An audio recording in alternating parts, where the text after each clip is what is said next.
हम लोग श्रीमद् भागवतम के दूसरे स्कंद के तीसरे अध्याय के पहले श्लोक को देख रहे हैं और दूसरा दिन है। हम लोग कुछ पकड़ बनाने का प्रयास कर रहे हैं कि क्या बोल रहे हैं। कल थोड़ा सा सुना था आपने, कुछ कुछ धारणा हुई थी। धारणा मतलब मोटा मोटा ऊपर से श्लोक को समझ पा रहे थे। फिर से एक बार देखने का प्रयास करते हैं। मेरे पीछे बोलिए।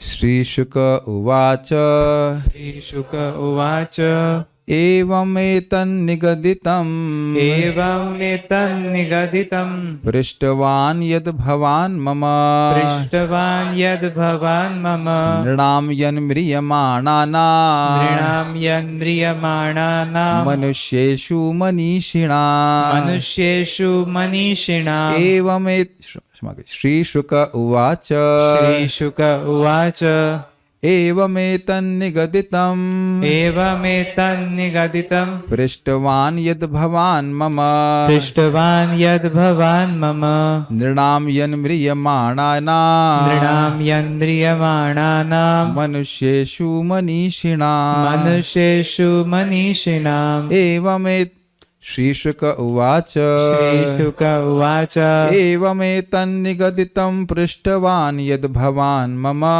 एवमेतन्निगदितं पृष्टवान् यद् भवान् मम नृणां यन्म्रियमाणानां मनुष्येषु मनीषिणाम् नृणां यन्म्रियमाणानां मनुष्येषु मनीषिणाम्। तो दूसरे अध्याय के अंत का कंक्लूजन क्या निकला था? सार क्या था कि भगवान में रति हो जाए और वह कार्य जो भगवान में रति उत्पन्न करने वाले हैं, जिनसे भगवान में रति हो जाए, वही जीव का परम कल्याण है। और वर्णन भी किया गया भाई कौन सी वो कार्य हैं। तो कहते हैं भगवान श्री हरि के बारे में सुनना चाहिए, उनका कीर्तन करना चाहिए, उनका स्मरण करना चाहिए।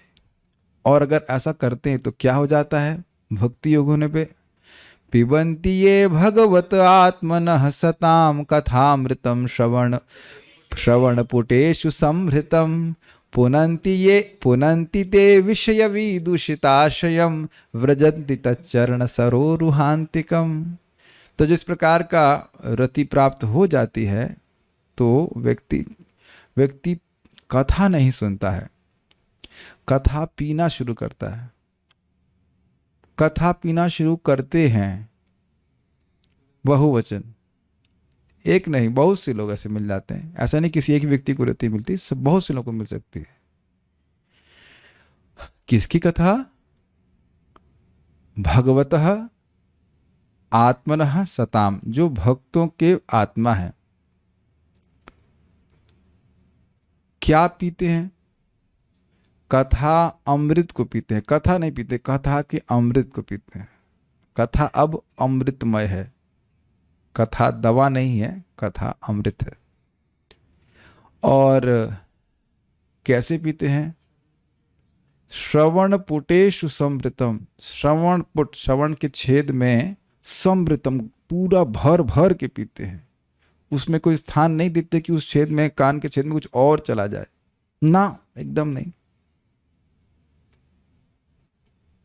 जो बहुत रसिक होते हैं वो कुछ ग्रहण कर रहे होते तो कहते हैं ये दीजिए और ये बिल्कुल मत दीजिए, ये बिल्कुल नहीं चाहिए, अरे थोड़ा तो चको, नहीं बिल्कुल नहीं चाहिए।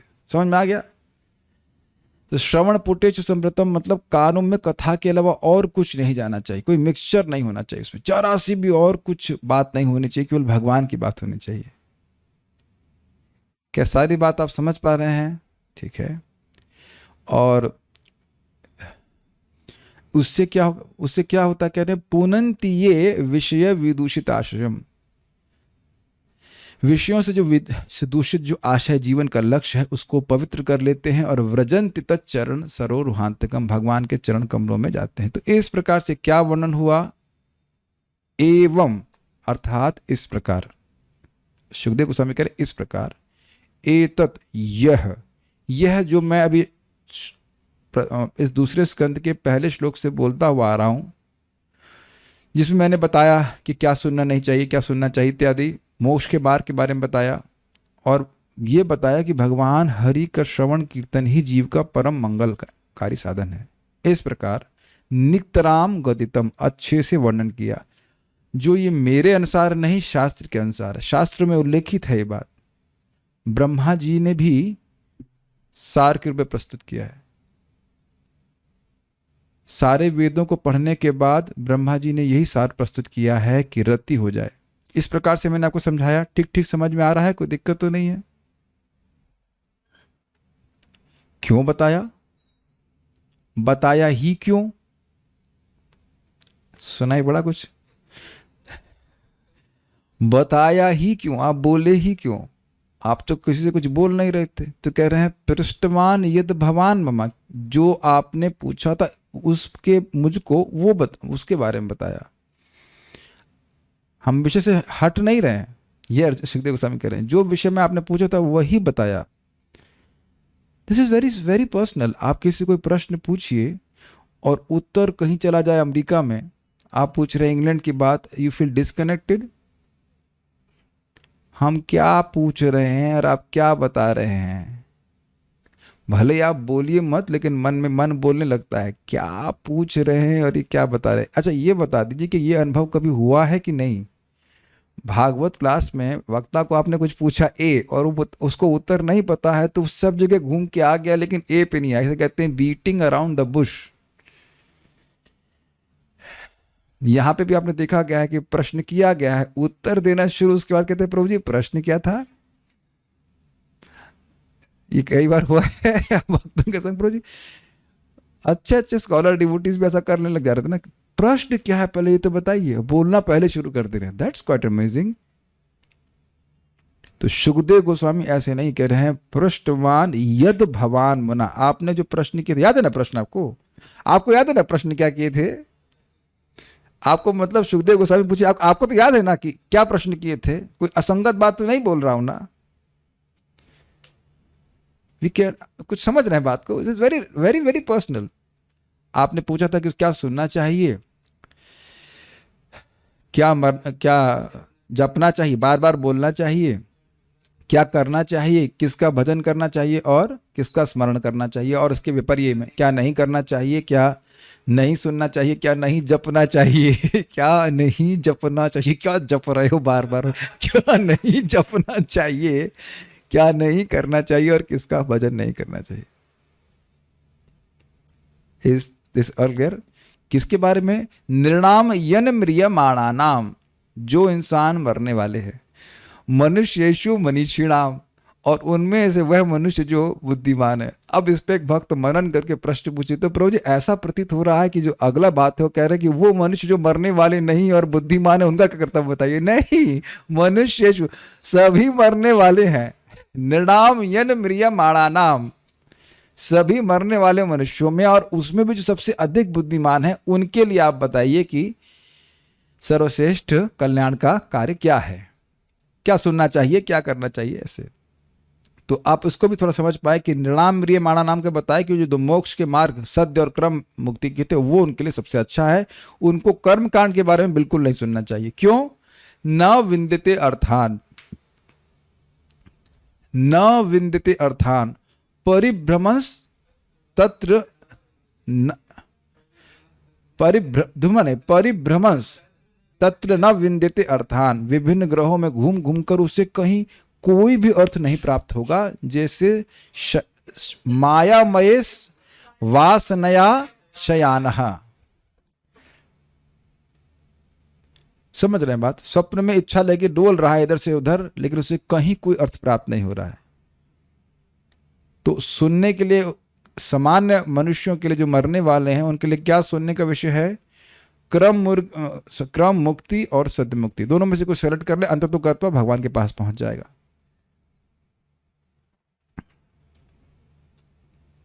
लेकिन जो अत्यंत बुद्धिमान है वह इन मुक्ति के मार्ग के बारे में भी नहीं सुनते, वह केवल भगवान के श्रवण कीर्तन में ही रुचि रखाते। तो कंक्लूजन तो यही हुआ कि श्रोतव्य कीर्तव्य जो कुछ भी है वह है भगवान, और भगवान का श्रवण कीर्तन ही परम मंगल मार्ग है सभी के लिए देखा जाए तो।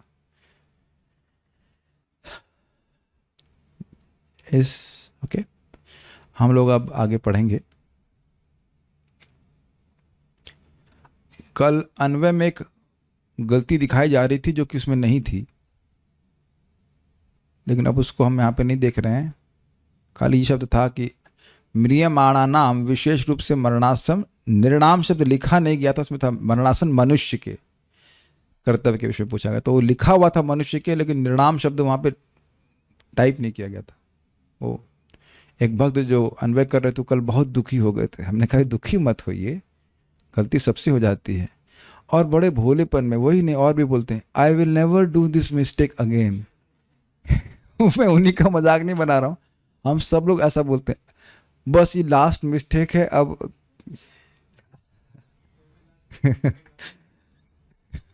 Every last mistake the second last mistake, ठीक है, इस पर निराश होने की जरूरत नहीं है।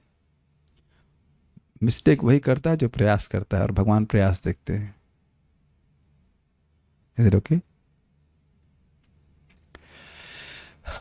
कल एक और बात रह गई थी जिसको मैं थोड़ा अतृप्त था समझाने में, फिर प्रभुपाद जी का तात्पर्य यूज कर रहे कि ये प्रभुपाद और क्लियर करेंगे, लेकिन फिर मैं एक बार आपकी धारणा बना दे रहा हूं कि क्या देवता महत्वहीन है। शायद ऐसा कहीं सुनने में आ रहा था, या मैं ऐसे बोल गया हूँगा वाणी में, ऐसे लग रहा होगा। ये नहीं बात बोली जा रही है। देवताओं के द्वारा जो भौतिक लाभ प्राप्त हैं उनका महत्व भक्तों के लिए नहीं है। उनकी दृष्टि शाश्वत स्थान की तरफ होती है। व्रजंत तच्चरण सरोरुहांतिकम। तो इसका अर्थ यह नहीं है कि वो देवताओं का अनादर करते हैं, ये समझ लीजिएगा, नहीं तो हम लोग अपराध करते बैठेंगे। देवता भगवान के सेवक हैं, तो देवता भगवान के सेवक हैं ये सुनकर, ये समझ कर ही आप उनके अनुगत्य को स्वीकार कर रहे हैं भगवान से। देवता भगवान के सेवक हैं, देवता भगवान नहीं है। एक बल्ब का प्रकाश भी सूर्य से ही आ रहा है, उसकी कोई स्वतंत्र सत्ता नहीं है। ठीक? तो देवताओं को अगर इस दृष्टि से देख रहे हैं तो कोई अपराध नहीं है। मैं अगर आपने मुझे भी जल दिया तो हाथ से दिया ना, आपने दिया ना अपने हाथ से, तो इंद्र भगवान के हाथ हैं, देने वाले भगवान हैं, लेकिन दे रहे हैं किसी देवता के माध्यम से। तो किसके प्रति आप कृतज्ञ होते हैं? दोनों ही के प्रति। वो व्यक्ति भगवान की दया का माध्यम बन रहा है हमारे जीवन में। तो एक भक्त के जीवन में अकृतज्ञता का तो स्थान ही नहीं है, अनादर का तो स्थान ही नहीं है। पहले ये समझ में आ रहा है? Is that okay? ये इतनी आसान बात नहीं है जितना कि आप सोच रहे हैं।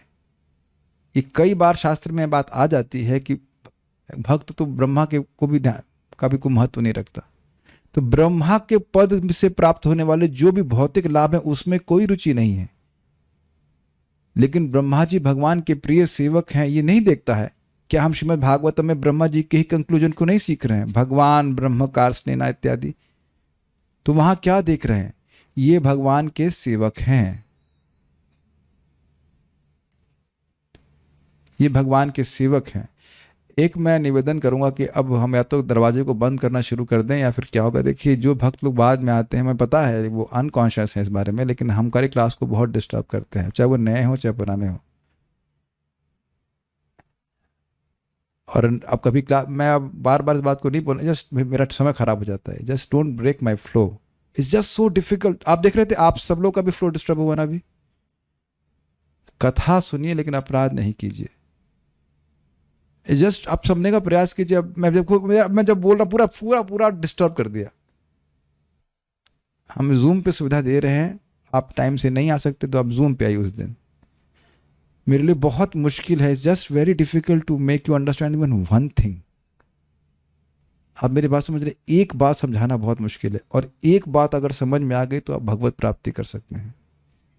केवल एक बात, रतिर आत्मना भवेत, केवल एक बात समझ में आ गई तो हमारे जीवन की पूरी धारा चेंज हो जाएगी। इस रिस्पॉन्सिबिलिटी को थोड़ा समझने का प्रयास कीजिए। मैं बिल्कुल भूल गया मैं क्या कह रहा था। हम देवताओं को किस दृष्टि से देख रहे हैं? अगर देवताओं को भगवान के सेवक के रूप में देख रहे हैं तो बहुत महत्वपूर्ण है। कि इनको ये भी हमसे हमारी भक्ति से प्रसन्न हो, हमें आशीर्वाद दें। और उनमें भी आशीर्वाद देने की शक्ति है, वे भगवान के भक्त हैं। लेकिन भक्त उनसे उनको एक मैनेजर के रूप में नहीं देख रहा है कि उस मैनेजर से मुझे क्या प्राप्त हो जाएगा। आई थिंक थोड़ा इस पर आप मनन करेंगे तो समझ में आ रहा है सार। देवताओं से प्राप्त होने वाले भौतिक जो लाभ है उसका कोई महत्व भक्त के लिए नहीं है। उसका लक्ष्य क्या है? रति, भगवान में रति। लेकिन एक बात ध्यान से सुनिए कि इस जगत में किसी का भी अनादर कर रहे हैं तो हमारी रति प्राप्ति में बाधा आ जाएगी। अब समझ में आ रहा है कि वह देवताओं का अनादर कर ही नहीं सकते।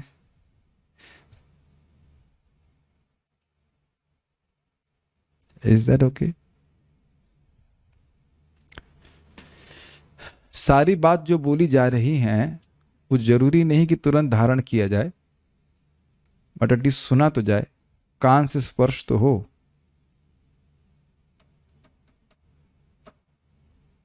तात्पर्य,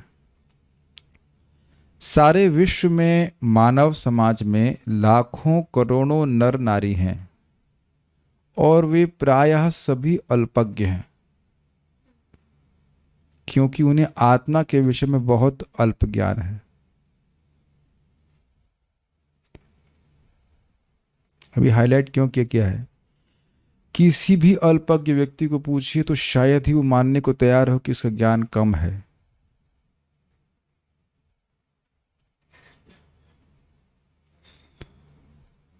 Something has changed me when I was hearing Sachinand Maharaj lecture. मैं देख रहा था कि आध्यात्मिक विषय को धारण करना कितना कठिन होता है, और वो पढ़ाने का उद्देश्य यह है कि व्यक्ति को समझ में आ जाए। जब वो समझ में आ जाएगा, जितना उसको समझ में आ जाएगा उतना उसके लिए पर्याप्त है, और उसको फिर वो बोलना शुरू कर देगा। ये सब लोगों को दिख गया कि लोग अल्पज्ञ हैं। इस पे थोड़ा सा विचार करें कि किसी को किसी विषय में पूछा जाए तो आप देखेंगे इस जगत में कुछ ना जानकारी होते हुए भी लोग बोलना शुरू कर देते हैं, और जो इस विषय को जानेगा वो हंसेगा कि ये बोल क्या रहा है, यह भी उसको नहीं पता है।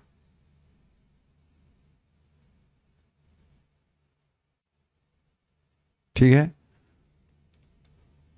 प्रभुपाद जी समझ में कहते हैं कि तुम कह रहे हो मेरा मत है, ये मेरा मत है, मैं ऐसा समझता हूं, तो एक प्रश्न कर दीजिए, क्या तुम अपने आप को समझते हो? ये एक प्रश्न विचारणीय बात है कि क्या आप अपने आप को समझते हैं जो आप आगे बात कर रहे हो कि ये मेरा मत है। यही बात भागवत में कही गई है, पराभवस्तावदबोध जातो यावन्न जिज्ञासतम आत्म तत्वम। जब तक जीव आत्म तत्व की जिज्ञासा नहीं कर रहा है कि वो है कौन, वो केवल हार को प्राप्त कर रहा है, वह मूर्ख ही है। ग्राम व्यवहारे पंडित कोरी मानी। सनातन गोस्वामी कह रहे हैं कि ग्राम व्यवहार में, समान व्यवहार में लोग मुझे पंडित मानते हैं, और मैं भी इतना मूर्ख हूं कि मैं भी मान लेता हूं कि मैं पंडित हूं। That's amazing. रिलिश कर पा रहे हैं इस बात को? कितना इंटरेस्टिंग है। तो क्या दिक्कत है आपको अपने को पंडित मानने में? तो कहते हैं कि के आमी केने आमे जारा तापत्र, मैं कौन हूं और मुझे ये तीन ताप क्यों सता रहे हैं, ये मैं कुछ नहीं जान रहा हूं, और अपने को पंडित मान रहा हूं। क्या ये मूर्खता है? Being beaten on the face, जूते पड़ रहे हैं मुंह पे, और व्यक्ति सोचे कि मैं पंडित हूं। कुछ समझ में आ रहा है? किसी को मुंह पे जूते मारे जा रहे हो और वो सोचे कि मैं बहुत ज्ञानी हूं, और जिस कारण से जूते मारे जा रहे हैं वही कार्य वो बार बार कर रहा है, तो बहुत ज्ञानी है। क्या जूते पड़ना बंद होंगे उसे कभी? समझ गए सब लोग मैं क्या कहना चाहता हूं?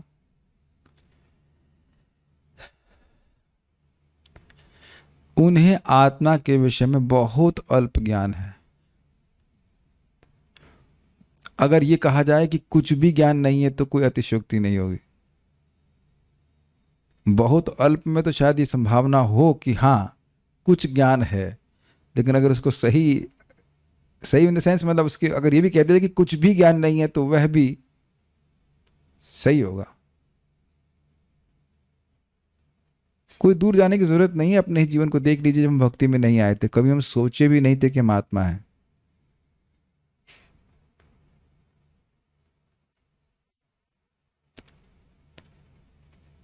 प्रायः सबों को जीवन की मिथ्या अवधारणा है कि वो कौन है, क्योंकि वे अपनी पहचान स्थूल तथा सूक्ष्म भौतिक शरीर के रूप में करते हैं, जबकि वे ऐसे हैं नहीं।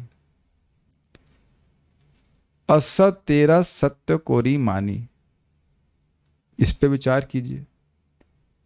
आप ये मानते हो कि एक बात सत्य कह दो वो अच्छा है, क्योंकि आपको याद नहीं रखना पड़ेगा कि आपने पिछली बार क्या बोला था। लेकिन एक झूठ को छुपाने के लिए कितने झूठ बनाने पड़ते हैं। और आप जब सृष्टि तत्व को देखते हैं तो देख रहे ना, प्रधान, महतत्व, अहंकार और तीन अहंकार का अहंकार और तन मात्रा और पंच महाभूत सुना है, याद आ रहा है? 10 इंद्रियां, नियामक देवता और मन, ये सारा बवाल अगर कहा जाए इसीलिए है ना कि हम एक सत्य को ना देख पाए, और वो ये कि हम कृष्ण के नित्यदास हैं। Do you agree that? ये इतना बड़ा प्रपंच, इतना बड़ा जंजाल केवल इसी बात पे आधारित है, झूठ पे आधारित है कि मैं भी कृष्ण से कुछ तो हूं, मैं कृष्ण के अगेंस्ट।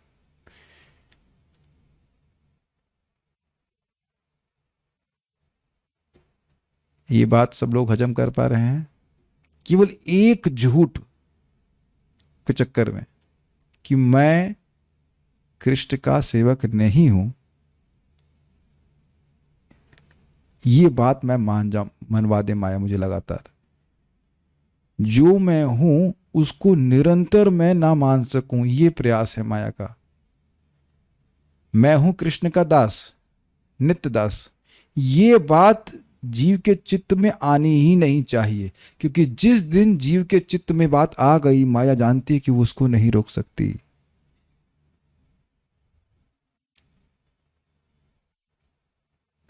जिस दिन जीव के चित्त में बात आ गई कि वह नित्य कृष्ण का दास है, और वह उसने संकल्प ले लिया कि मुझे कृष्ण की सेवा करनी है, तो माया उसको नहीं रोक सकती। Maya can only exploit our free will, she can't take it away from us. और जान रही है कि इसको अगर ये कड़ी पता चल गई, ये चाबी पता चल गई, तो ये जेल से बाहर निकल जाएगा। इसीलिए माया का प्रयास है कि जीव को किसी भी तरह से भगवान का प्रामाणिक ज्ञान प्राप्त नहीं होना चाहिए, वो सुन न ले। अगर वह सुन लिया उसने तो उसको रोकना असंभव है। श्रवण की महिमा को हम समझ नहीं पा रहे हैं।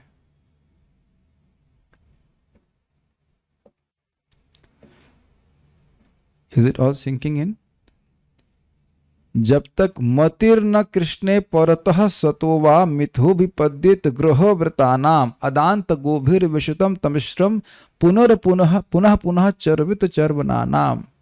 बारंबार उन्हीं भोगों को चबा रहा है जो पहले चबा चुका है, और कभी उसकी मति भगवान में नहीं जाती। मतलब सेवा करने की इच्छा, मति समझ रहे हैं? अच्छा मानना, कृष्ण अच्छे हैं, मैं उनकी सेवा करूंगा, ऐसी मति कभी हो ही नहीं सकती अगर भगवान के भक्तों का सम्यक रूप से संग प्राप्त नहीं है, उनसे सुनता नहीं है। ये बात आप समझ रहे हैं? ये झूठ का पर्दाफाश कभी होने वाला नहीं है। क्या दो झूठ? मैं ये देह हूं, ये है मोटा झूठ, स्थूल झूठ, और सूक्ष्म झूठ कि मैं ये मन हूं या बुद्धि हूं इत्यादि।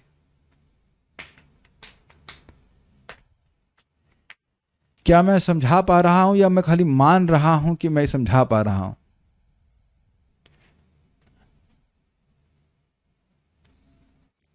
मैं ये मान लेता हूं कि मैं समझा पा रहा हूं।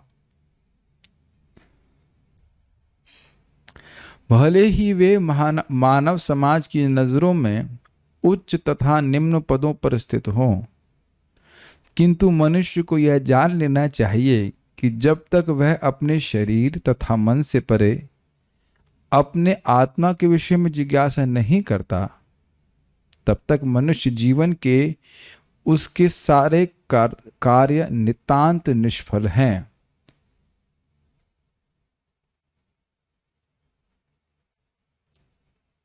Very simple meditation. किसी पशु को आप देखिए, गाय बैल या कुछ भी, कितना अभिनिविष्ट है ना केवल 4 कार्यों में। किसी भी क्षण उसके मन में क्या विचार आ सकता है, किसी भी क्षण एक पशु के मन में क्या विचार आने की संभावना है। कुछ अंतर हो रहा है।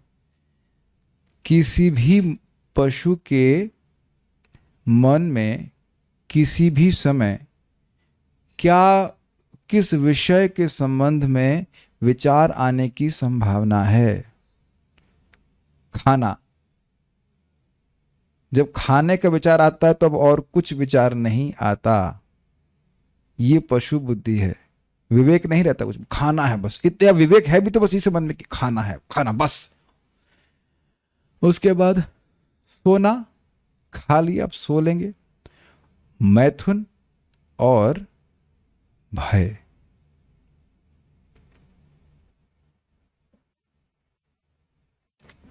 सब लोग हैं? Are we on the same page? आप समझ गए कि मैंने उदाहरण क्यों दिया ये? अब चाहे उस पशु को, किसी भी पशु को, मान लो कुत्ते को, तो कुत्ता ये सोच रहा है 4 चीजों के बारे में। कुत्ता राख पे भी सो सकता है, सोते हैं, दिखते हैं। और किसी 5वें, मतलब कोई बहुत करोड़पति कुत्ता होगा तो उसको कार में बिठा देंगे, लेकिन उसकी विचारों की संभावना कहां तक है? आहार, निद्रा, भय और मैथुन। शायद अब तो बड़ा स्पष्ट हो गया होगा। चाहे वो गरीब हो, वो गरीब पशु है, मिडिल है तो मिडिल पशु है, और मिडिल क्लास पशु कह लीजिए, और उच्चतर क्लास पशु और करोड़पति पशु, वह द्विपद पशु से अधिक नहीं है। तो प्रगति हुई क्या? प्रगति हुई, आपके जीवन में कुछ सफलता हुई है कि भाई प्रयास कर रहे हैं, कुछ आगे बढ़ रहे हैं। लेकिन अगर विषय वही रहा तो क्या आगे बढ़े? इसीलिए कह रहे हैं नितांत निष्फल है, उसमें कोई सफलता प्राप्त नहीं। ओके। एक बहुत बड़ा पेड़ है और उसमें एक फल आ गया एक शाखा पर, तो वो पेड़ सफल है? सफल, फल से युक्त। और अगर कोई फल नहीं है तब आप कहेंगे निष्फल। इसलिए हजारों हजार मनुष्यों में से कोई एक अपने आत्मा के विषय में जिज्ञासा करता है और वेदांत सूत्र, भगवत गीता तथा श्रीमद् भागवत जैसे शास्त्रों को पढ़ता है। समझ पा रहे हैं मैंने पेड़ का उदाहरण क्यों दिया? हमारे ही जीवन में देखिए, बहुत सारे हमारे जीवन हैं, और किसी एक जीवन में केवल एक बार इच्छा करी कि क्या इससे परे, मेरी देह और इंद्रियों से अनुभूत विषयों से भी परे क्या कोई सत्ता है, आपका वो जीवन सफल हो गया। जीवन सफल। जीवन, और सारे जीवनों में को अगर ले लीजिए और उसमें से एक शाखा, एक जीवन ये है जिस जीवन में ये इच्छा आ गई कि क्या इस भोग आदि से भी ऊपर कोई सत्ता है, तो जीवन सफल हो गया। Is that okay? अब इससे आपने क्या सीखा? किसी का जीवन सफल करना चाहते हैं तो ये स्पार्क आपको जागृत कराना है कि आहार, निद्रा, भय, मैथुन, इन भोगों से भी ऊपर एक आनंद है, सुख है, जिसके लिए आप प्रयास कर सकते हो, जिसके बारे में भगवत गीता, भागवत जैसे शास्त्र बोल रहे हैं। इसी को भगवान भगवत गीता में बोलते हैं ना, मनुष्यानाम सहस्रेषु कश्चिद यतति सिद्धये। हजारों हजारों में से कोई व्यक्ति इस प्रकार से सिद्धि की अभिलाषा करता है, अर्थात क्या मैं ऐसी तरह जानवर की तरह पैदा होकर जानवर की तरह मर जाऊं? बाकी सब मर रहे हैं, कुछ सोच नहीं रहे हैं, कोई एक व्यक्ति सोचेगा कि क्या जीवन का कोई उद्देश्य है, और उनमें से भी सबको जीवन का उद्देश्य पूरा नहीं हो जाता है। हजारों हजारों में से कोई एक व्यक्ति, मनुष्य नाम सहस्रेषु कश्चिद यतति सिद्धये यतताम अपि सिद्धानाम, और उसमें से कुछ लोग फिर यत्न करना शुरू करते हैं। यतताम अपि सिद्धानाम कश्चिन माम वेति तत्वतः, उनमें से जो यत्न कर रहे हैं, सिद्धि को प्राप्त कर रहे हैं, उनमें से कोई एक व्यक्ति भगवान को समझ पाता है, क्योंकि उसे भक्तों का संग प्राप्त नहीं हो पाता है। हर व्यक्ति को भक्तों का संग प्राप्त नहीं हो पाता है। तो आप समझ पा रहे हैं कि कितने छटे हुए लोग भागवत में आ रहे हैं सुनने में। ये एक जिज्ञासा भी होना कि कुछ है, भगवान के बारे में जानना। How rare it is, interest in Krishna consciousness is extremely rare. Krishna भावना में रुचि ये अत्यंत दुर्लभ है। कुछ समझ में आ रहा है? ठीक है। किंतु ऐसे शास्त्रों को पढ़ने तथा सुनने के बावजूद भी जब तक वह स्वरूप सिद्ध गुरु के संपर्क में नहीं आता, तब तक वह आत्मा की वास्तविक प्रकृति को नहीं समझ सकता। अब ये बात समझ नहीं आती है। देखिए, लोग भगवत गीता को समझाने का प्रयास कर रहे हैं, लेकिन एक कठिनाई है कि जो व्यक्ति परंपरा में गीता को नहीं समझता, वो भगवत गीता को ठीक से समझा ही नहीं सकता। और इसको समझने के लिए एक बात समझने का प्रयास कीजिए। समझने का मतलब आपको बिल्कुल समझना होगा, तभी आपको बात समझ में आएगी। इस जगत में लोग शब्द बोल रहे होते हैं, उनको पता ही नहीं कि वो बोल क्या रहे होते हैं। ऐसा अनुभव हुआ है आपको? कुछ लोग अपनी मन की बात बोल रहे होते हैं, लाल भुजक्कड़ टाइप्स। लाल भुजक्कड़ नाम का एक व्यक्ति था, वो बहुत इस प्रकार से स्पेकुलेशन करने में बहुत तेज था, मानसिक ऊहपोह। तो कोई भी बात गांव में होती और न समझ में आती तो उससे लाल भुजक्कड़ को बूझने के लिए कहते। तो एक बार उनके गांव के लोगों ने हाथी कभी देखा नहीं था, तो हाथी वहां से गुजर रहा था।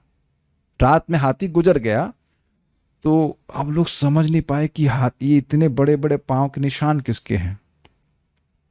तो लाल भुजक्कड़ जी को बुलाया जाए, तो लाल भुजक्कड़ कहते हैं, लाल भुजक्कड़ बूझ गया, बूझे ना और कोई, ऐसे करके है कविता कि लाल भुजक्कड़, हाँ लाल भुजक्कड़ बूझ गया, कोई नहीं बूझ पाए। क्या नहीं बूझ पाए? हम समझ गए कि गांव का हिरन जो है, ठीक है, देखिए गांव का हिरन चक्की के पाट को, आटा पीसने की चक्की होती है ना, चक्की के पाट को अपने पांव में बांध करके चल गया। हाँ, समझ में आ गया मुझे। आहा, सब ताली मार, very nice very nice very nice. तो अब आप देख रहे हैं कि वो अब अपने मन की कल्पना से वो बात बोल रहा है। करेक्ट? समझ आया? दो लोग समझ में, एक तो उनको पता ही नहीं वो क्या बोल रहे हैं, दूसरा अपने मन की उपज के अनुसार बोल रहा है। लेकिन यहां स्वरूप सिद्ध गुरु की बात बोल रहे हैं, जो भगवान की भक्ति करके, भगवान का आशीर्वाद, भगवान के अनुसार साधन करके अपने हृदय में भगवान का रियलाइजेशन प्राप्त करते, वह बोल रहे हैं। And that hits. इसीलिए प्रभुपाद जी चाहते थे कि हम प्रभुपाद जी के ग्रंथों को पढ़ें, हम सुने उनको। एक एक लाइन श्रील प्रभुपाद जी के रियलाइजेशन है। और प्रभुपाद जी इसको शुरुआत में ही भगवद गीता के बता देते हैं कि इतने संस्करण भगवद गीता के हैं, तो कोई भी प्रमाणिक नहीं है। इसका क्या प्रमाण है? वो कोई भी प्रमाणिक नहीं। इसका क्या प्रमाण है? क्योंकि एक भी व्यक्ति भर के भक्त नहीं बना। ये बहुत बड़ा बात प्रभुपाद जी कह रहे, एक भी व्यक्ति नहीं बना। और यथावत भगवदी गीता का ज्ञान प्रभुपाद जी ने दिया। इससे देखिए वो समझ रहे हैं कि उद्देश्य क्या है भगवद गीता का, तो हजारों लोग भगवान के भक्त बन रहे हैं। Is that okay? यानी कि जब तक वह स्वरूप सिद्ध गुरु के संपर्क में नहीं आएगा, फिर प्रश्न आएगा कौन है स्वरूप सिद्ध व्यक्ति, उसकी व्याख्या भी आने वाली है। बस 2 मिनट रुकिए। और ऐसे हजारों लाखों व्यक्तियों में से कोई एक ऐसा निकलेगा जो वास्तव में भगवान कृष्ण को जान सके। मतलब गुरु के संपर्क में आया, लेकिन वह गुरु की बात को ठीक से समझ करके अप्लाई करेगा, ऐसा भी जरूरी नहीं है। तो अब हम जरा सार समझने वाले हैं जो आप प्रभुपाद आगे बताएंगे। चैतन्य चरितामृत मध्य लीला 20.122 से 123 में कहा गया है कि भगवान कृष्ण ने अपनी अहेतु की कृपावश व्यासदेव का अवतार लेकर मानव समाज के बुद्धिमान वर्ग के पठन पाठन के लिए वैदिक साहित्य तैयार किया, क्योंकि यह वर्ग भगवान से अपने असली संबंध को प्रायः पूरी तरह भूला हुआ है। मनुष्यानाम मनुष्येषु मनीषिणाम निर्णाम म्रियमाणानाम मनुष्येषु मनीषिणाम। ये श्लोक है ना, श्लोक में बात आई थी, तो उसी की व्याख्या कर रहे हैं कि प्राय इंसान कैसे हैं, पशु की तरह हैं। और उसमें मानव समाज के बुद्धिमान वर्ग, यानी प्राय मानव समाज कैसा है, पशु के समान है। जो उसमें भी छट छट करके कोई बहुत किसी के मन में कोई स्पार्क हुआ कि भाई हमें कुछ जानना चाहिए इस पशु जीवन से ऊपर, और उसमें जो सर्वश्रेष्ठ बुद्धिमान वर्ग आया, वह उसके लिए वैदिक साहित्य तैयार किया है, क्योंकि यह वर्ग भगवान से अपने असली संबंध को प्राय बुरी तरह भूला हुआ है। यह बुद्धिमान वर्ग भी नहीं समझ पाया है भगवान के संबंध को, इनको समझाने के लिए बताया गया है। अब जो हमने 2-3 श्लोक सुनने वाले हैं, इससे आप समझ पाएंगे कि हमें क्या कहना है, हमारे प्रचार का उद्देश्य क्या होना चाहिए जिससे भगवान संतुष्ट हो जाएं। हमारे प्रचार का उद्देश्य क्या होना चाहिए जिससे हम किसी जीव का वाकई कल्याण कर सकेंगे। हमारे प्रचार या वाणी से क्या लाभ होना चाहिए, या क्या किस तरह से उसको बोलना चाहिए कि जीव को वास्तविक लाभ हो सके, यह हम इन श्लोकों से सीखने वाले हैं। प्रभुपाद इसको रेफर कर रहे हैं अपने तात्पर्य में, इसको मैंने यहाँ पे ऐड किया है। इन्हीं को कहना कि पढ़ लेना चाहिए, और यहीं इसको हम पढ़ लेते हैं। This is amazing. मेरे पीछे बोलिए। साधु शास्त्र कृपा यदि कृष्णोन्मुख होय, सेई जीवन निस्तरे माया ताहार छड़े। अब अर्थ स्पष्ट हो रहा है। आप समझ गए कि मैं क्यों बोला था इस चीज को। एक शब्द इधर से उधर घूम जाने का कितना बड़ा अर्थ, कुछ नहीं समझ पा रहे थे ना श्लोक समझ देख करके। साधु और शास्त्र की कृपा से यदि कोई जीव कृष्णोन्मुख होए, से कृष्णोन्मुख होए मतलब यह समझे कि मेरे कष्ट, सारे कष्टों का कारण एकमात्र कारण है मैं भगवान से विमुख हूं, और मैं भगवान की सेवा करूंगा तो मेरे सारे दुखों की निवृत्ति हो जाएगी। कृष्ण ही मेरे सारे दुखों को निवृत्त करने के एकमात्र सर्वसमर्थ स्वामी हैं। ये बात समझ में आ जाए तो आप समझ रहे हैं प्रचार में क्या समझाना है। कृष्ण की कृपा की मूर्ति आप कैसे बन सकते हो, the form of Krishna's mercy कैसे बन सकते हैं, ये समझा दें कि भाई तुम भगवान से विमुख होने के कारण ही दुख प्राप्त कर रहे हो, और अगर तुम ऐसा नहीं करोगे तो तुम्हारे दुखों की निवृत्ति होने वाली नहीं है, तुम चाहे कुछ भी कर लो। जैसे एक वैद्य बताता है कि आपकी ये बीमारी है और इसका ये ही कारण है, इसकी दवा आप नहीं लोगे तो आप ठीक नहीं हो सकते, और इसकी ये दवा है, इसके अलावा इसकी और कोई दवा नहीं है। समझ में आ गया। साधु शास्त्र कृपाए यदि कृष्णोन्मुख है, शास्त्र की मुख्य बात है, शास्त्र की बात ही साधु बोलता है, और कृपा की, साधु की कृपा है कि वह शास्त्र की बात बोलता है, अपनी बात नहीं बोलता है। साधु मतलब ही ईमानदार व्यक्ति, वह अपनी बात नहीं बोल रहा है, वह शास्त्र की बात बोल रहा है। जैसा कि आप देख रहे हो सुखदेव गोस्वामी कह रहे हैं कि जीवन की परम श्रेय प्रेम है। ये मैं नहीं बोल रहा हूं, शास्त्रों में बात लिखा है, ब्रह्मा जी ने बोला है। समझ पा रहे हैं? शास्त्र साधु शास्त्र कृपा यदि कृष्णोन्मुख होए, सुन रहा है, यानी कि हर किसी पे साधु और शास्त्र की कृपा होती नहीं है। हर कोई व्यक्ति मिल नहीं पाता साधुओं को, शास्त्र को सुन नहीं पाता है। शास्त्र सुन रहा है लेकिन साधु की कृपा में समझे, जो शास्त्र के सारे सार को समझा है। इसीलिए प्रभुपाद ने कहा स्वरूप सिद्ध व्यक्ति। और यदि कृष्णोन्मुख है, और उनमें से जो लोग सुन रहे हैं, उनको सुनने को मिल रहा है, उनमें से यदि कोई व्यक्ति कृष्णोन्मुख हो जाए, जिसको समझ में आ जाए कि साधु क्या कह रहे हैं, तो सेई जीव निस्तर, तो वह जीव मुक्त हो जाएगा। माया उसको छोड़ देगी। जा। अब प्रभुपाद जी के जरा इंग्लिश अनुवाद को देखिए। If the condition soul becomes Krishna conscious by the mercy of saintly persons who voluntarily preach scriptural injunctions, देख रहे हैं ये voluntary शब्द से कितना चेंज हो गया ये, and help him to become Krishna conscious, the conditioned soul is liberated from the clutches of Maya who gives him up.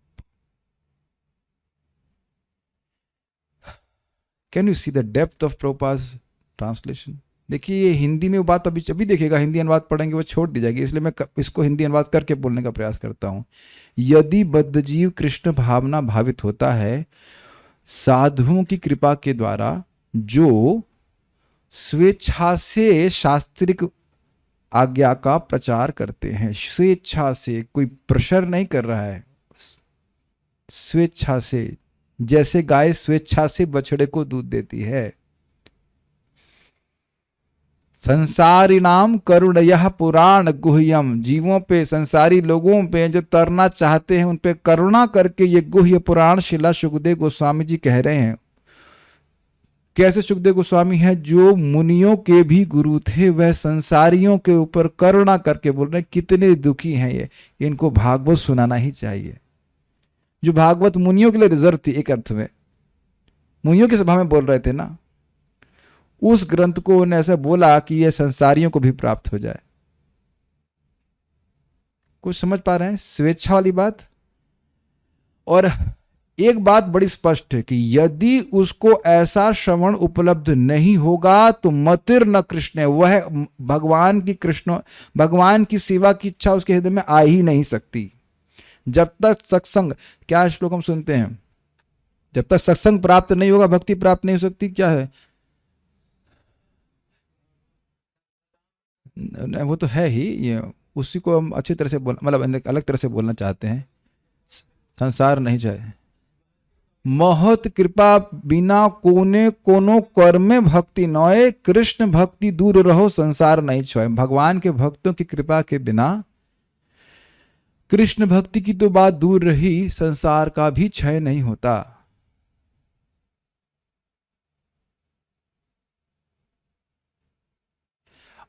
और इसको दूसरी तरह से देखिए कि भक्तों की कृपा हो जाए तो संसार के क्षय का क्या कहना, भगवान की भक्ति भी प्राप्त हो जाती है। ये कुछ समझ में आ रहा है और स्पष्ट समझ में आ रहा है कि क्या कृपा है। कृपा यह है कि भक्त, वो साधु स्वेच्छा से कृष्ण के बारे में बोल रहा हो। प्रभुपाद जी को कोई पैसे दिया था तात्पर्य को लिखने के लिए। अब आप देख रहे हैं प्रभुपाद जी क्यों बोलते हैं कि एकमात्र मेरी कंप्लेन ये है कि वो मेरी पुस्तकें नहीं पढ़ते हैं। जो कृपा वो देना चाहते हैं, भरी हुई है कृपा, उसको ग्रहण करने का डिसइंक्लिनेशन है लोगों का, फॉलोअर्स का। तो ये आप कुछ समझ पा रहे हैं मेरी बात? तो अगर वह कृष्णोन्मुख हो गया तो माया खुद उसको छोड़ देगी। जा भाई तू जा। समझ में आ गया? क्या कृष्णोन्मुख का अर्थ समझ में आ रहा है? मैं कृष्ण की सेवा करूंगा, ये संकल्प भी नहीं आता लोगों के जीवन में। तो अब आप समझ रहे हैं कि किसी पे कृपा देनी है, किसी को पे कुछ कृपा करनी है तो क्या करना है? शास्त्र की बातें बोलनी है, शास्त्र की बातें बोलनी है। और उद्देश्य ये नहीं कि मैं अपना पांडित्य दिखाऊं, उद्देश्य यह है कि मैं दिखाऊं कि वह कृष्णोन्मुख हुआ कि नहीं। और जो जितना साधन भजन करेगा उसको ये बात समझ में और आएगी कि एक ही इलाज है भगवान की सेवा करना, भगवान को प्रसन्न करना। Is it okay? पहली लाइन क्लियर हो रही है। यदि कोई बद्ध जीव किसी साधु पुरुष की कृपा से कृष्ण भावना भावित हो जाता है, जो उसे शास्त्रों का उपदेश देता रहता है, स्वेच्छा से प्रचार करता रहता है, तो और उसे कृष्ण भावना भावित होने में सहायता देता है, तो वह बद्ध जीव माया के पास से मुक्त हो जाता है, क्योंकि माया उसे छोड़ देती है। क्या सहायता है साधु की? एक आशा देता है कि तुम कृष्ण के भजन करके पार हो जाओगे। Do you agree? Every time we hear a sadhu we get this आशा।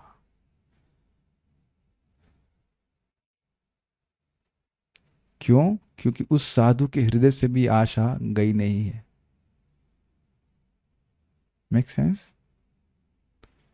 देवी एषा गुणमयी मम माया दुरत्यया मामे व ये प्रपद्यन्ते माया में ताम तरंती। कोई कहे कि भाई माया, तो कोई और भी तरीका हो सकता, कहते नहीं, ये माया मेरी माया है, देवी ये मेरी माया है ही। कोई निश्चय मत करना कि किसी और की, ये देवी है और ये मेरी है, ये गुणमयी है, ये रस्सी की तरह बांध के तुमको जकड़ी हुई और दुरत्य, इसको पार पाना कठिन है। परम पूज्य राधानाथ महाराज बोल रहे थे, व्हाट एन अंडर स्टेटमेंट। ये दुरत्य है, मतलब उसको पार पाना कठिन। ऐसा लग रहा है कि कोई तरीका है कि पार पा जाओगे, नहीं, कोई तरीका ही नहीं पार पाने का अगर भगवान की शरण नहीं लेते। दूसरा क्या कह रहे हैं? मामे व ये प्रपद्यन्ते माया मेताम तरंती ते।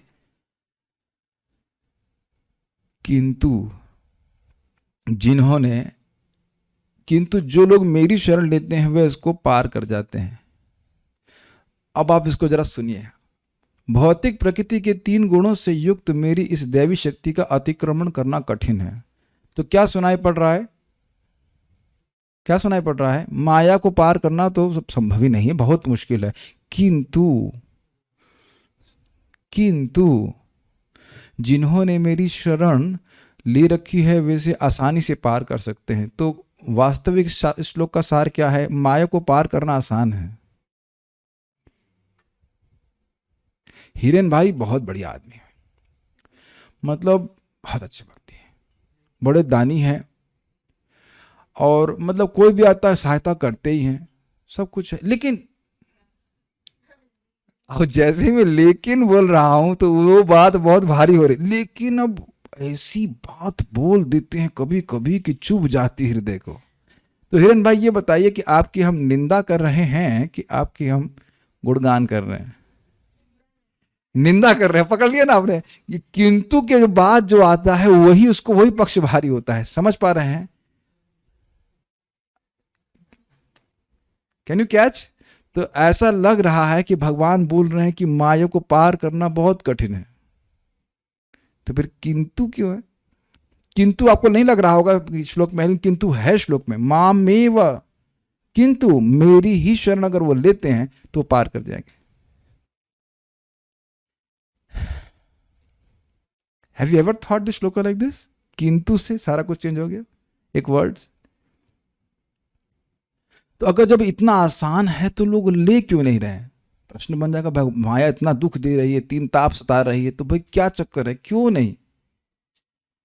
तो अब ये श्लोक देखिए, मेरे पीछे बोलिए, या मेरे संगे बोलिए। माया मुग्ध जीवेर नाही स्वतः कृष्ण ज्ञान, जीवर कृपाय कैला कृष्ण वेद पुराण। फिर से बोलिए, माया मुग्ध जीवेर नाही स्वतः कृष्ण ज्ञान, जीवेर कृपाय कैला कृष्ण वेद पुराण।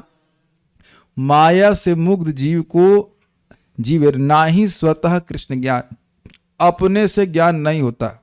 कब तक नहीं होता? होता ही नहीं अपने से। ये कहने का आशय है। जब ठाकुर जी इच्छा करेंगे तब हम भजन करेंगे। ऐसे लग रहा है ठाकुर चिट्ठी लिखेंगे, कुछ करेंगे, सब बताएंगे, भाई अब माला आप करना शुरू कर दीजिए, ऐसे करके, है ना? भगवान जब चाहेंगे तब करेंगे। भगवान को दिक्कत हो रही कि एक आदमी और आ जाएगा तो कहाँ बैकुंठ पे रखूंगा इसको, ये भजन करना शुरू कर दिया है ना। माया मुग्ध जीवेर नाही स्वतः कृष्ण ज्ञान। समझ रहे हैं? जीव मतलब जीव मात्र, कोई देवता भी मुक्त है माया से, उनको भी स्वतः कृष्ण का ज्ञान नहीं होने वाला। इंद्र मोहित हो गए तो यहीं ब्रज में, इट्स क्वाइट इंटरेस्टिंग। माया मुग्ध जीवेर नाही स्वतः कृष्ण ज्ञान। माया से मुग्ध जीव जो अपने को ही भूला हुआ है, उसको अपने आप ज्ञान होता नहीं है कृष्ण का। और ये अद्भुत बात है कि सारा ज्ञान देने वाले कृष्ण बगल में बैठे, वो भी चुप बैठे रहते।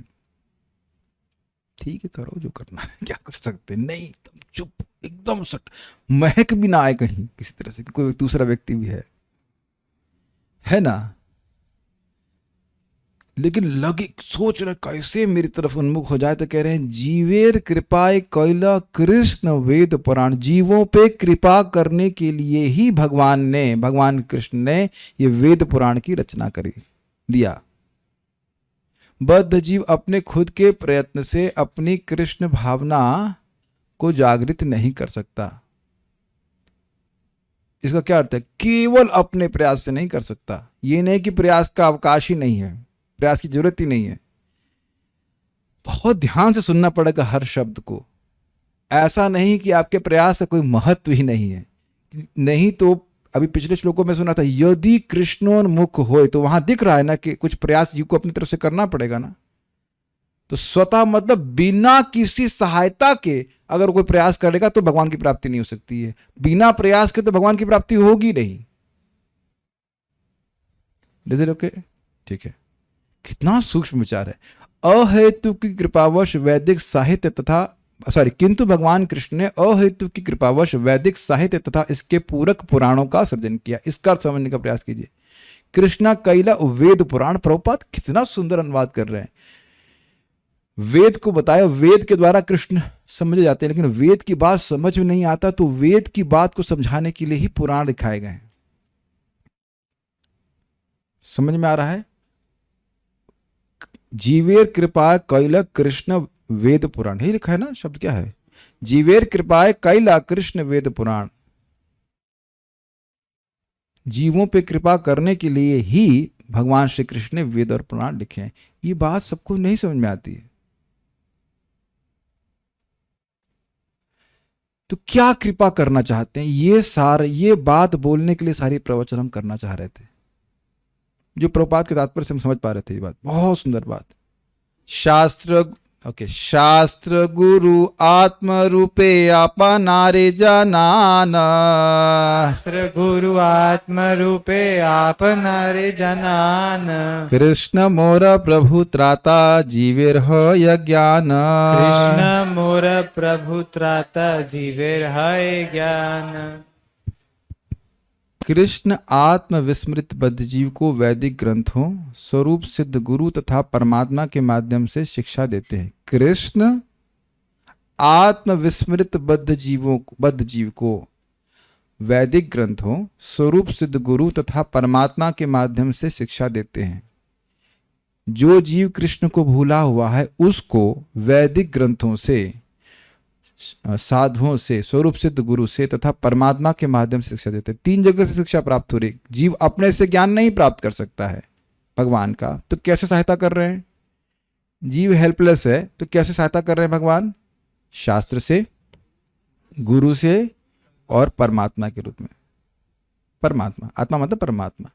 जीव इनके द्वारा पूर्ण पुरुषोत्तम भगवान को उनके यथार्थ रूप में समझ सकता है और ये समझ सकता है कि भगवान कृष्ण उसके सनातन स्वामी तथा माया के पास से उद्धार करने वाले हैं। इस तरह वह अपने बद्ध जीवन का वास्तविक ज्ञान प्राप्त कर सकता है और मुक्ति प्राप्त करने का उपाय जान सकता है।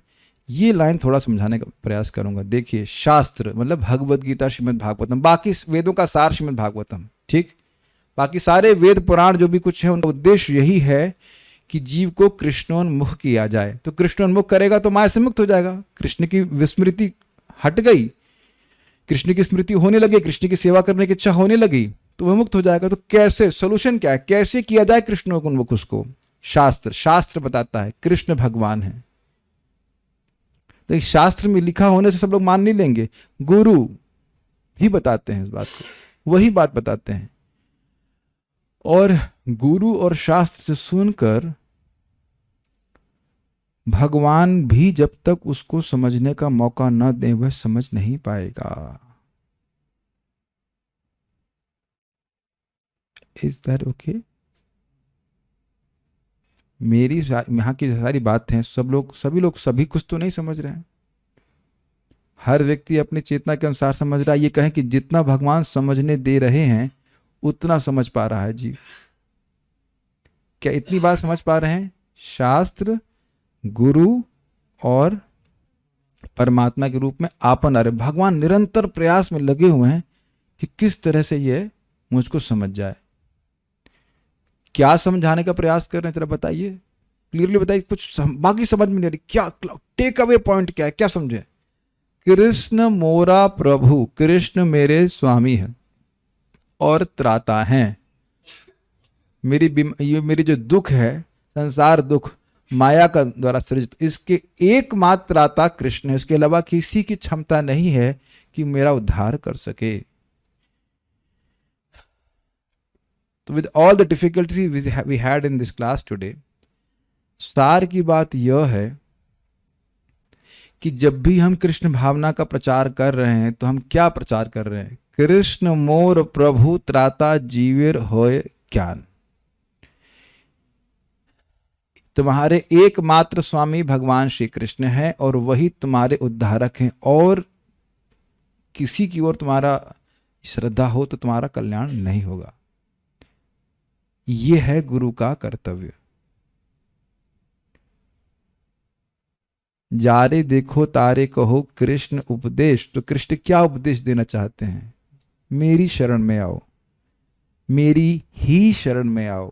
सर्वधर्मान परित्यज्य मामेकम शरणम व्रज अहम त्वाम सर्व पापेभ्यो मोक्षयिष्यामि मा शुचा।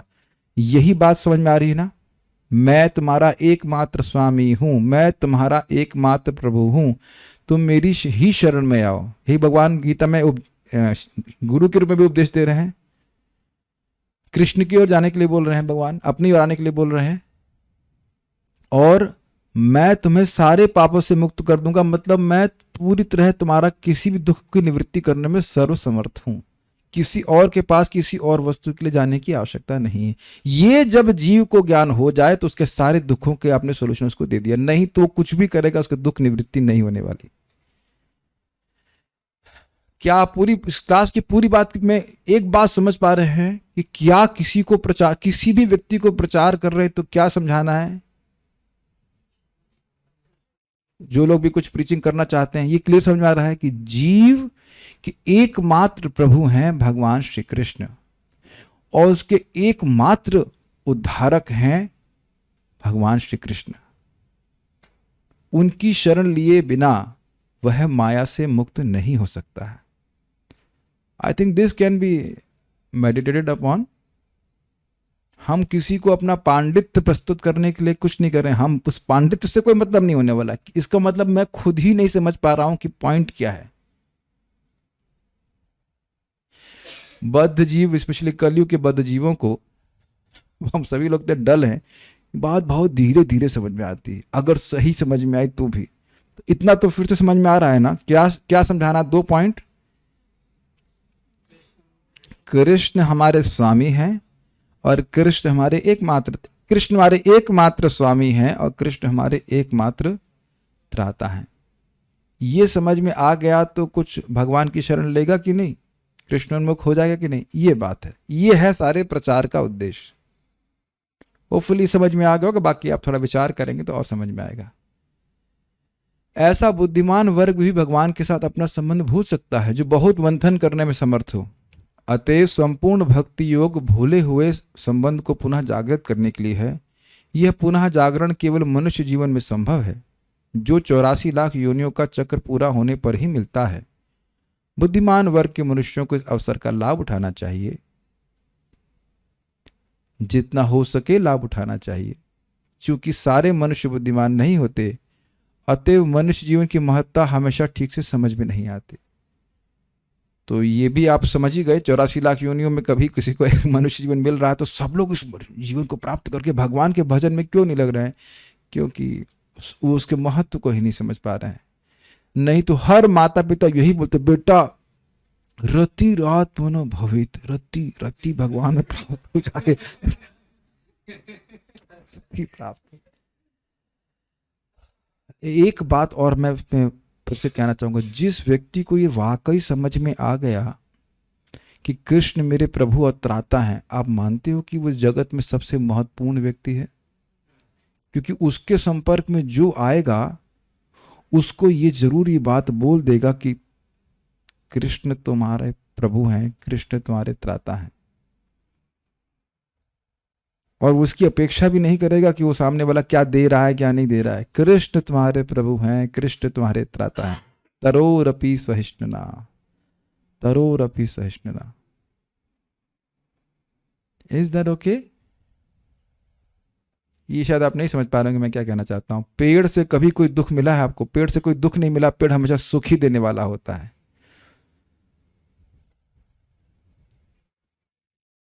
पेड़ हमेशा, चाहे आप कुछ भी व्यवहार कीजिए, पेड़ के हमेशा सुख देने वाला होता है।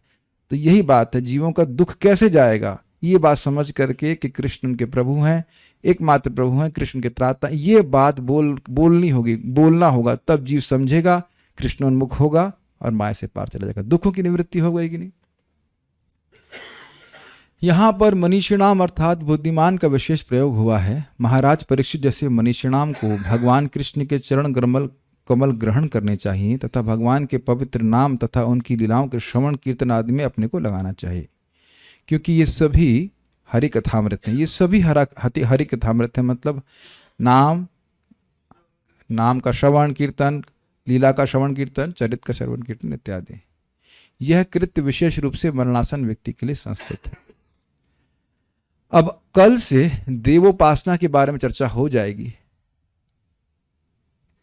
तो अब बस इस जो आगे की चर्चा होगी इसका लिंक हल्का समझ लीजिए।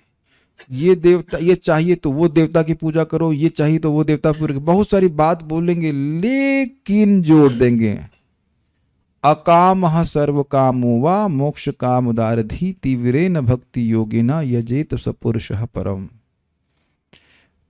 बस इतनी बात पकड़ पाएंगे कल के श्लोक के लिए कि बहुत सारे देवताओं की उपासना करने के लिए बोलेंगे, फिर बाद में किंतु जोड़ देंगे। लेकिन अब अगर बहुत उदार दी है, यानी के पास बुद्धि नहीं होती है, बहुत उदार दी है, तो भगवान का भजन करेगा। तो उसको हम लोग आगे देखते आएंगे। इसको अभी हम लोग यहीं रोकते हैं। कुछ आप लोगों को समझ में आ गया? वो हाईलाइटेड समझ में आ गया ना? कृष्ण मोरा प्रभु त्राता जीवेर हैला ज्ञान। यह है स्वरूप सिद्ध व्यक्ति का लक्षण। वो खुद समझ रहा है और दूसरों को भी इसी प्रकार से समझा रहा है। We'll stop here.